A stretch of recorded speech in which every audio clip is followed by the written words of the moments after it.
এখন আমাদের বক্তৃতা হয় উপস্থিত জনতা শুধু না গোটা দুনিয়া?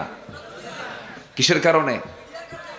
প্রযুক্তির কারণে, তথ্য প্রযুক্তির কারণে কথাগুলো আর নির্দিষ্ট গণ্ডির মধ্যে থাকে না, গোটা দুনিয়া ব্যাপী হয়ে যায়। সে আলোকে আমি কথা বলছি। সূরাটার নাম হলো সূরাতুল ফুরকান। সূরাতুল ফুরকান। ফুরকান শব্দটা আল্লাহ তাআলা প্রথম আয়াত থেকে এই সূরার নামকরণ করেছেন। ফুরকান দিয়ে আল্লাহ তাআলা এই কিতাব কি বুঝিয়েছেন? এই কিতাবের আরেকটা নাম হলো আল ফুরকান। আল্লাহ রাব্বুল আলামিন সুন্দর করে বলছেন, তাবারাকাল্লাযী নাযালাল ফুরকানা আলা আবদিহি লিয়াকুনা লিল আলামিনা নাযীরা। এই ফুরকান শব্দ আমরা আরেক জায়গায় আসছি। শাহরু রমাদানাল্লাযী উনজিলা ফীহিল কুরআনু হুদাল লিন্নাস ওয়া বায়িনাতিম মিনাল হুদা ওয়াল ফুরকান। জোরে বলুন আল্লাহু আকবার। আমার বন্ধুগণ, ফুরকান শব্দটার অর্থ হলো সত্য এবং মিথ্যার পার্থক্য সৃষ্টিকারী যেটা, সেটাকেই ফুরকান বলা হয়। কোনটা সত্য কোনটা মিথ্যা এর মধ্যে যেটা পার্থক্য সৃষ্টি করে দেয় যে কিতাব, সেই কিতাবের নাম হলো ফুরকান।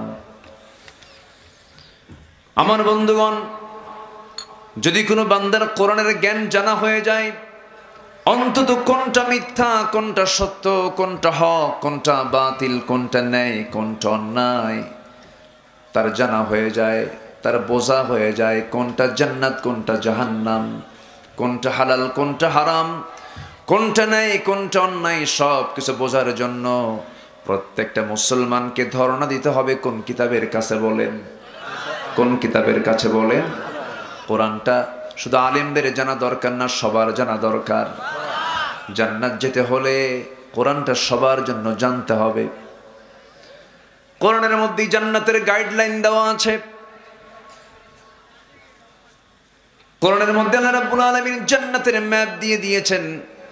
ধরুন আপনি এখান থেকে ঢাকা যাবেন, কাউকে আর প্রশ্ন করতে হয় না।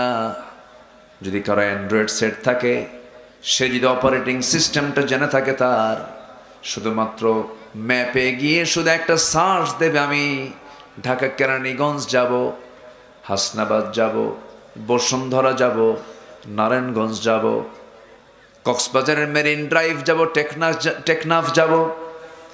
শুধু একটা ম্যাপে সার্চ দিয়ে শুধু ওপেন করবে, স্টার্ট হয়ে যাবে তার যাত্রা।